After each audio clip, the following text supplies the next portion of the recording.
Okay, so I'm back to working on it. I'm going to have the track do something where it turns around this way. So I'm going to start bending it to the direction that I want to have it run. I think I like something like that.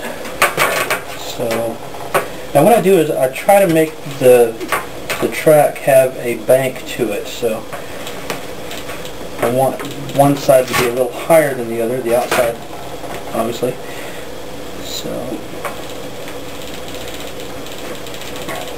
and at the same time I want the track to keep a the right width.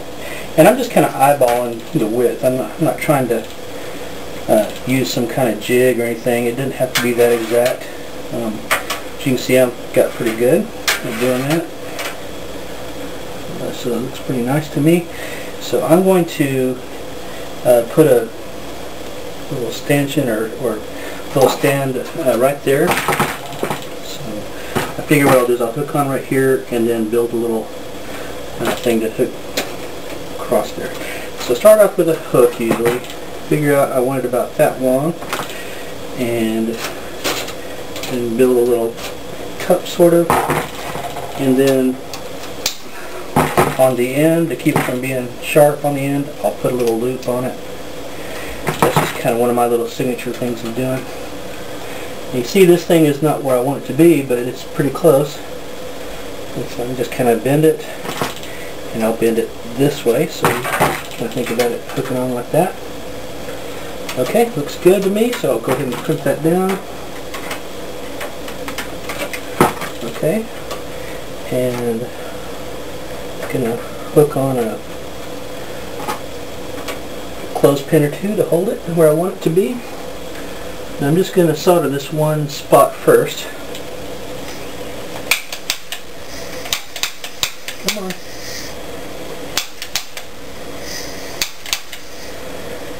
And when it starts being cantankerous, I'll do it the hard way. Have a little spark lighter over there, a little flint lighter, for whenever this thing doesn't like to start. Sometimes it does that, I don't know why. Okay, so got that one. And notice I just kind of leave my flame going just kind of lightly. It takes just a few seconds for that one to get hard enough so I can let go of those clothespins. Flip these two. Now I can solder these on. Notice I have I want to make sure it has like a connection, a physical connection. I want it to touch so that I'm not trying to bridge a gap. Bridging a gap is not good. It makes a weak point that doesn't really hold very well. It's not the end of the world, but it makes the track stay together better. Okay, so that's one little track stand, and I'll let it cool down because now it's hot again, and I'll come back.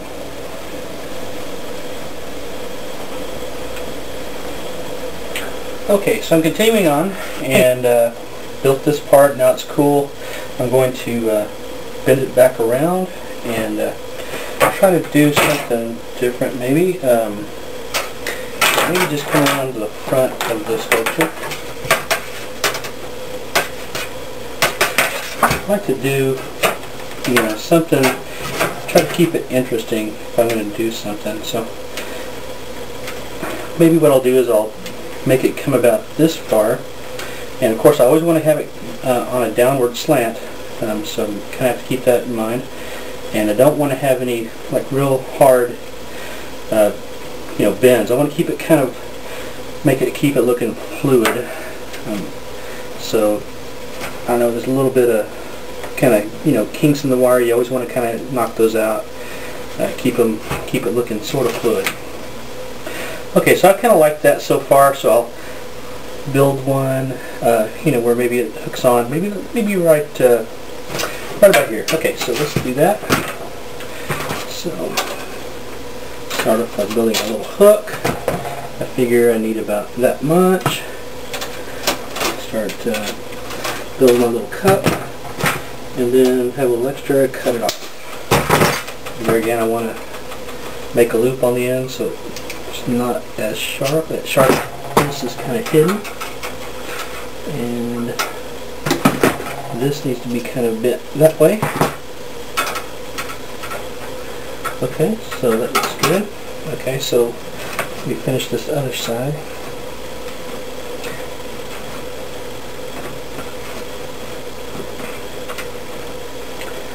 Okay. Here again, I want to keep the track width about where I want it, about the same. And I hope you can see that, how I'm doing it. I want to keep a bank on this side now, so I've kind of switched banking. And sometimes that can be a little tricky because the ball wants to push one way and you're trying to direct it another. So sometimes you want to test that to make sure that it's going the direction you want it to. Okay, that looks good. Okay. So, okay, now what I'd like to do is try to keep the top part of this in line with the track. So I'm going to bend that a little bit, and hopefully I bent it the right way. I probably didn't. Yeah, that looks right. Okay, so I will crimp that down and maybe bend it a little more. Okay, so that looks pretty good. Crimp it on. It looks like it's holding with one, so I'm going to just keep holding with one.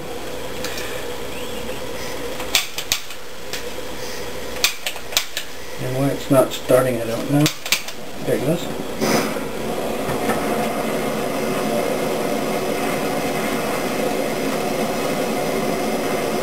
Give it about 10 or 12 seconds in there. Now it's about hot enough, so it's starting to take the solder. Okay.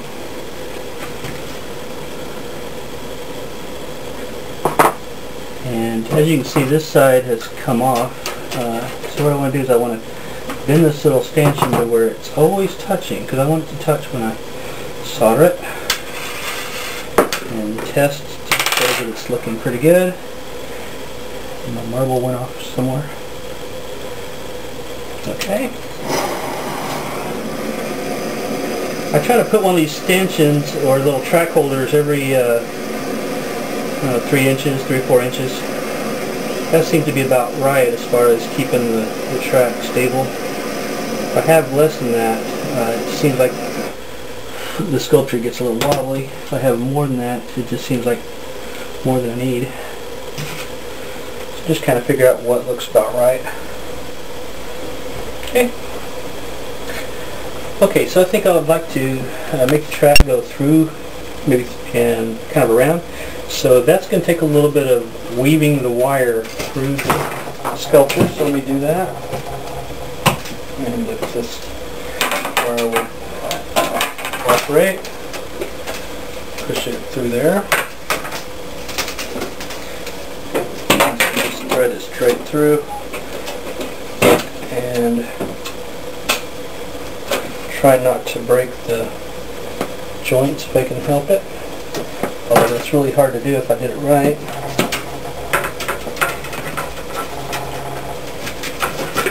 Okay. Got it that far.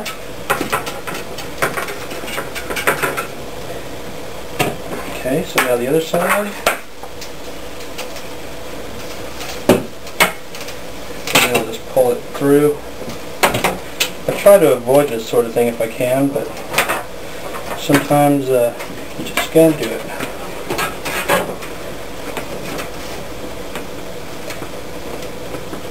Again, it's all in the sake of keeping it interesting. We want to have an interesting sculpture, not an uninteresting sculpture. Okay. So if I'm going to make a turn, I got to make the outside be banked, the inside go down.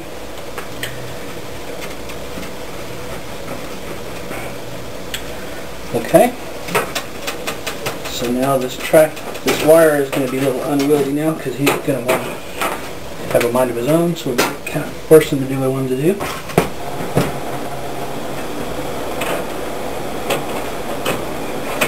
Okay, well anyway, something happened to the camera, but we're going to continue on. Okay, so I've got this little stanchion made. I'm going to hook it up to the track now.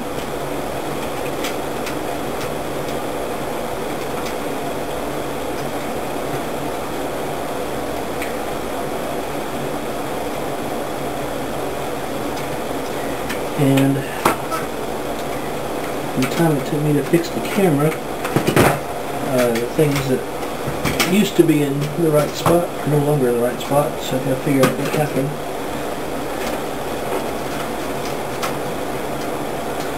Alright, so here we go.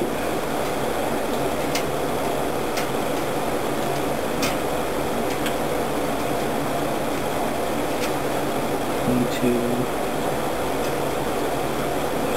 get the clothespin hooked on, clothespin hooked on. Sometimes you have to be creative getting that clothespin on there. Just doesn't like to be where you want it to be. Alright.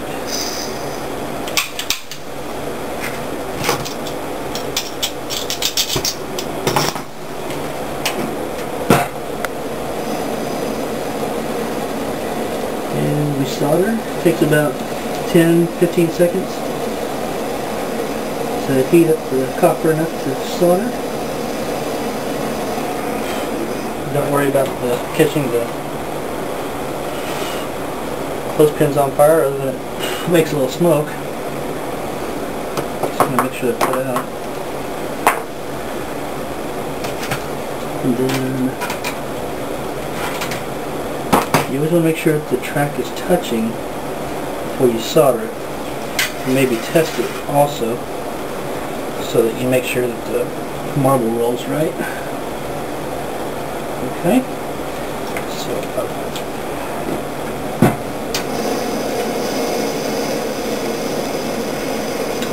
solder this track to the stanchion. So what I usually do is I test it by touching it. If it looks like the solder turns watery, then it's hot enough. If you touch it, it doesn't melt right away, it's not hot enough. Okay, so there's that one. Okay, so let it cool down.